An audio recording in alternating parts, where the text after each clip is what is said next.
Oi, eu sou a Ingrid, eu sou psicóloga e hoje eu vim falar um pouquinho sobre a mulher e a histeria. Bom, quando a gente fala de histeria, e principalmente quando a gente pensa em histeria em psicanálise, a gente tá falando ali, remete muito pra gente o caso da Ana O, né, que é o caso que inaugurou a maioria dos conceitos psicanalíticos se inauguram, né, a partir do caso da Ana O. Bom, mas como acredito que se você é estudante de psicologia ou de psicanálise, você já sabe o que é o caso da Ana O, né? E o meu intuito aqui não é falar em si desse caso e dos conceitos da psicanálise que surgem através da histeria, mas a gente pensar quem era a Ana O, né? Era só uma histérica? Ou ela é só através dela que surgiu os conceitos psicanalíticos, como a cura que ela fala? O que de fato a gente pode compreender dentro de um contexto social desde lá de 1800, que é o caso dela, 1890, onde Freud escreve, né, sobre a histeria, e hoje, 2026. O que tem a ver, né? O que a gente pode pensar esse conceito? Bom, os sintomas da Ana O, então, eram quais? Ela tinha paralisia motora, né, e dificuldades de tomar água. Ela tinha tosse nervosa, dificuldades na fala, alucinações, né? Mas quem era ela e por que todos esses sintomas a gente pode compreender que tem a ver com quem ela era e qual é o contexto social da mulher? Bom, a gente precisa pensar primeiro, né, o que é mulher. Desde que a gente compreende e entende mulher dentro da civilização que a gente conhece hoje, do contexto social, a gente entende mulher como um objeto, que é objeto de cuidado, né? Então a gente é treinado desde cedo para cuidar, né, para servir, para ato de amor voluntário, extraordinário, onde a gente se identifica como mulher através do cuidado, do afeto, da maternidade, do casamento, né? E o que isso nos retira, muitas das vezes, da nossa essência enquanto mulher, que é o que a gente vai falar hoje, que tem a ver com 1800 e 2026. Bom, a gente precisa pensar sempre o ser humano além do seu sintoma, né? A gente também vive uma sociedade onde a gente primeiro pensa num sintoma, depois a gente fala que tipo de indivíduo a gente é, né? Então a gente tem que talvez pensar nisso. Quem era a Ana O sem o sintoma, né? Quem era ela? Quem era essa mulher, né? Ela era uma mulher culta, né? Então a gente compreende a Ana O como uma mulher inteligente, com cultura. Ela era uma mulher poliglota, então ela falava vários idiomas. E ela tinha uma leitura avançada para a época dentro do acesso escolar que a mulher poderia ter. Então ela tinha um avanço em relação a isso, né? Ela se interessava por política, literatura e questões sociais da época. Então o que a gente pode compreender? Que a Ana, ela tinha como a gente compreendendo ela, né, como um sujeito de desejo, ela era um sujeito que se apropriava de tudo aquilo que uma mulher não podia se apropriar na época, né? Ela era uma mulher culta, falava vários idiomas, né? Ela tinha uma leitura avançada ao que ela podia ter quando num contexto onde a mulher não tinha acesso muitas das vezes à educação, não tinha acesso à educação, ou educação universitária. Então ela estava além daquilo que era o esperado para uma mulher, né? E aonde que ela se vê? Ela se vê num contexto que ela precisa cuidar do pai dela, né, que estava doente. E ela precisa exercer o cuidado. E aqui o vídeo não é sobre negligenciar cuidado, tá? A gente pensar sobre manifestação social. Então ela tinha que se manifestar nesse lugar de cuidado e ela nunca pôde, de fato, exercer quem ela era, né? Então ela tinha que estar ali lutando entre ser o objeto esperado pela sociedade, onde o objeto feminino tem padrões, regras, dinâmicas, ditados, né? Do que é ser uma mulher, segundo os padrões que objetivam a mulher, então tem um objetivo e ela é um objeto também em si, nesse sentido. E ela tinha que lutar contra o sujeito mulher, né? Sujeito mulher de desejo, de poder sobre quem ela tinha que entrar nesses conflitos. Bom, e outro ponto, né? A Ana, ela era autodidata, ela aprendeu tudo isso sozinha, né? Eu ali por conta própria, através do próprio prazer que ela tinha em buscar conhecimento. Então ela era mais do que uma mulher adoecida e tratada pela psicanálise. Ela deve ser vista e compreendida como uma mulher reprimida pelo social. E o que até hoje muitas mulheres da nossa atualidade são, que é o que a gente vai discutir agora. Por que a gente hoje entende, né? A gente pode estar falando nesse vídeo, e essa é a intenção do meu vídeo, é falar o quê? A gente compreende as mulheres hoje, atualmente, como a Ana O, ainda adoecidas e reprimidas pelo social. Porque hoje você sendo uma mulher inteligente, a gente tem acesso à educação universitária, enfim, mulheres podem ser PhDs, e o ponto nosso não é esse, né? Mas é que a ideia de que ainda isso não é o suficiente para ser mulher, né? Esse é o nosso ponto, né, do vídeo de hoje. Isso ainda não é o suficiente para a gente ser compreendida como mulher.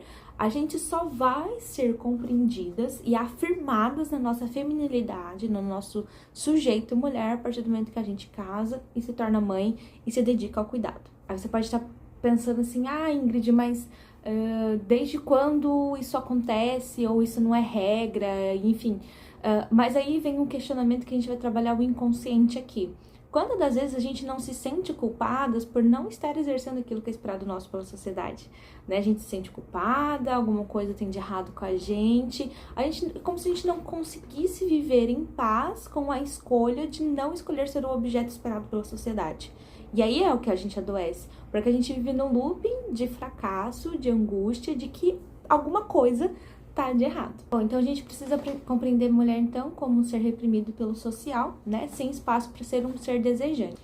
E é nesse lugar que a gente não consegue exercer a nossa própria emoção, né? Porque o que espera-se da mulher também é que ela seja passiva, né? Então, é aquela coisa muito passiva, delicada, angelical, né? E que a gente precisa entender que quando nossas emoções se manifestam a partir do nosso desejo, daquilo que tá acontecendo com a gente é maluca, a gente é chorona, ou a gente é frágil, ou a gente é histérica, né?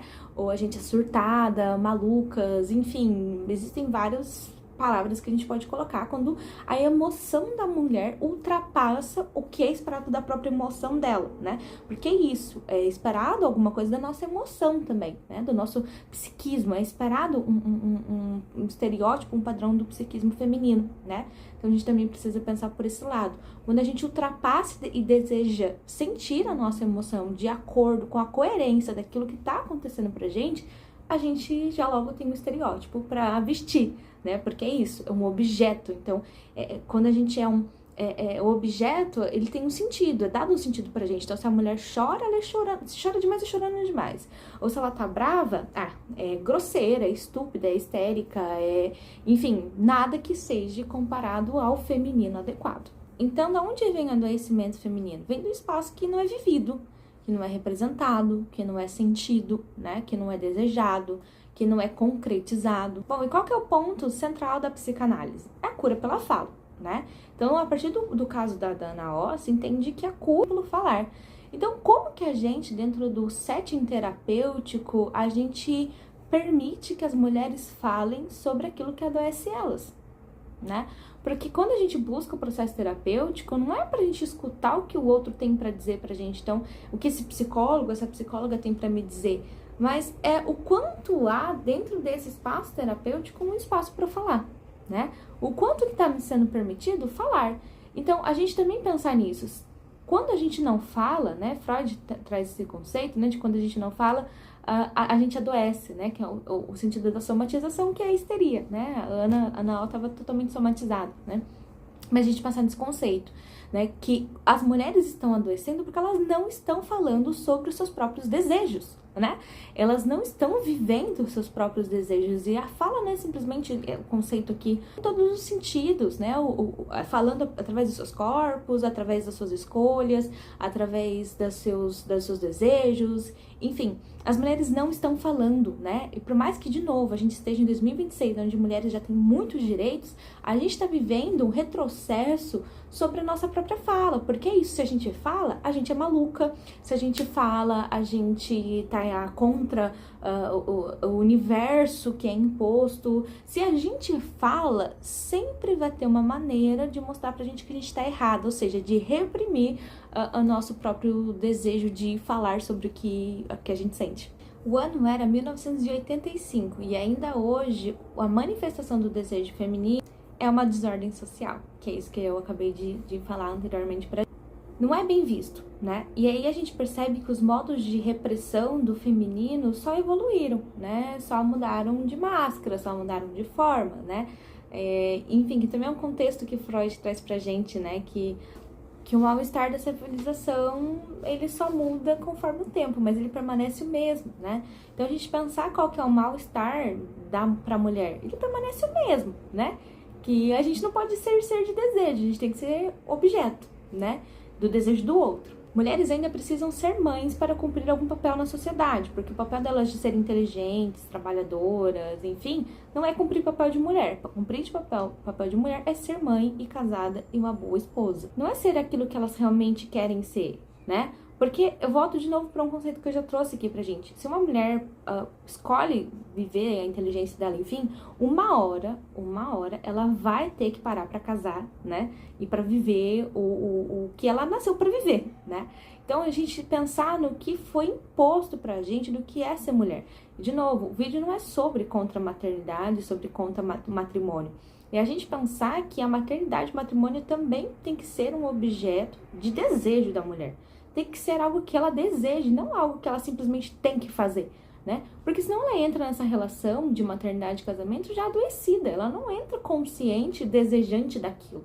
Então a gente pensar nesse processo. Então se você escolhe não ser mãe, se você escolhe até mesmo deixar isso para mais tarde, né? Ou pensar sobre isso mais tarde, enfim, se você escolhe ir contramão de tudo aquilo que é imposto para o objeto feminino e na direção de ser de desejo e poder, que é o que a mulher é, mas nos é barrado ser isso, você é fracassada. Então, qual é o ponto também de a gente pensar desse vídeo? É que um dos adoecimentos femininos é que a gente sempre vai ter uma sensação de estar fracassando enquanto mulher, né? A gente sempre vai ter uma sensação de angústia de que alguma coisa tá faltando pra gente, de que alguma coisa não está certo viver do jeito que a gente escolheu viver, né? Ou seja, isso são modos de silenciar a mulher, né? Então, qual que é o ponto da gente pensar também, que a gente pode até puxar um outro gancho, né? A gente cria famílias já adoecidas, né? Porque quando eu imponho pra essa mulher que a única coisa que ela pode fazer é casar, ser mãe e cuidar, e que, ok, ela viveu todas as loucuras e aventuras dela de ser inteligente, enfim, de ser livre, mas uma hora ela vai precisar cumprir o papel feminino que é imposto pra ela, eu já produzo uma mulher que vai entrar num casamento, numa relação adoecida. E como que ela exerce, então, essa função que é imposto pra ela? Então, vocês conseguem compreender, não sei se eu tô conseguindo passar direito, o quanto que é uma camada, né, uma bola de neve que a gente vai juntando fatores e fatores e fatores que só adoecem e no fim das contas a gente não vive o que a gente escolhe viver, né? Então, o ponto do que a gente precisa pensar é isso, né? O quanto que essas mulheres, o quanto que nós mulheres somos silenciadas no nosso próprio desejo. Que é isso, ser resumido em um único papel é adoecer as mulheres. Então, eu resumi que o feminino, a feminilidade está resumida em casamento e filhos, eu tô adoecendo mulheres, né? Não estou permitindo que elas vivam aquilo que elas são, seres de desejo, que era o que estava acontecendo com a Ana, né, na época. E aí, a gente, enquanto mulher, entra nessa ideia de que a gente precisa estar bonita, perfeita, apresentável, precisa se adequar ao referencial do objeto feminino, que aí eu pergunto pra vocês qual é esse objeto feminino, que é referencial pra gente, porque eu nunca encontrei esse ser feminino tão perfeito assim, né? Então, que referencial feminino é esse que a gente busca loucamente ser, né? E a gente fica nessa luta, né? Desse ser feminino misterioso que é perfeito, que nunca vai existir. E conforme a gente vai fracassando na maternidade, fracassando nos nossos amores, fracassando nas nossas próprias escolhas, fracassando na nossa beleza, fracassando no padrão, a gente vai entendendo que alguma coisa tem de errado com a gente. Mas o ponto é justamente esse, não existe nada errado com a gente. Existe algo errado com aquilo que é imposto e que a gente aprende a seguir, né? Então, trabalhar o inconsciente feminino é trabalhar essas questões. Então, a gente, pensando tudo isso, né, a gente volta pra Ana, porque daí a gente tá falando da Ana Ó, né? Quem era ela, então? Então, ela era esse ser que foi reprimido pelos padrões da época dela do que era ser uma mulher. Então, a gente vai pensar assim, tá, Ingrid, e aconteceu com a Ana depois que ela, depois do tratamento, né, que ela teve psicanalítico, da terapia ali, o que aconteceu com ela, né? E aí, o que a gente pode pensar, o que pode acontecer com muitas mulheres se elas conseguirem acessar a terapia, né? E ter um espaço como a Ana teve para falar de quem ela era e do que ela podia ser, enfim, dela compreender tudo que ela tinha que compreender. Então, o que aconteceu com a Ana? Ela se torna assistente social, né? Então, a Ana vai exercer uma profissão, ela vai ser assistente social. Ela se torna uma ativista, né, feminista. Ela também vai para a parte de educação, então ela também se torna uma educadora. E ela escreve e também exerce a tradução, já que ela era uma mulher poliglota. E ela participa de outros eventos sociais, né? Então, ela participa da fundação da Jüdischen Freien Bund, que é a Liga das Mulheres Judias, né? Uma fundação que trabalhava com a Liga das Mulheres Judias. Ela se torna uma militante contra o tráfico de mulheres, defensora dos direitos das mulheres e das crianças. E ela também se torna diretora de instituições de acolhimento de mulheres. E a partir do momento, então, que a Ana Oh, né, decide ser escutada, se permitir se escutar, né? A partir do momento que ela permite se escutar, se acolher, se compreender e se ver como um sujeito de desejo e de poder, ela consegue exercer aquilo que ela é de uma maneira segura. Não que acabe, né, a pressão para ser o objeto feminino, mas que ela consegue viver melhor com isso. E esse é o objetivo da terapia.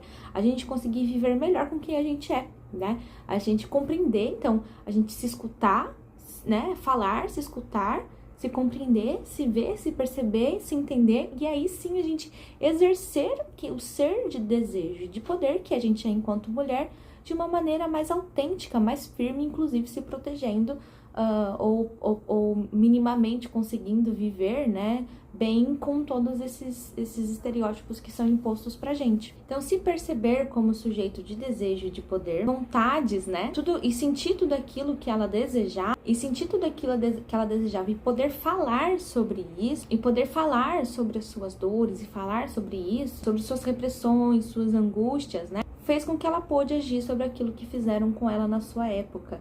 Isso é resultado de um espaço psicoterapêutico acolhedor. Por isso é importante buscar a terapia para se compreender como sujeito de desejo e de poder. Poder perceber que você é um sujeito que muitas das vezes está calado, sem voz. E assim poder se escutar, dar a voz que o seu desejo precisa, se compreender e entender aquilo que te cerca também. Aquilo que te reduz e aquilo que te oprime. E perceber como que você se manifesta em relação a tudo aquilo que acontece com você, né? E se perceber na sua responsabilidade sobre isso, que é isso. Se levar a um lugar de escuta, de acolhimento, você poder falar sobre aquilo que você sente no ambiente seguro. Então, pensar que isso é uma reflexão que não é terapia, mas pode te levar até ela.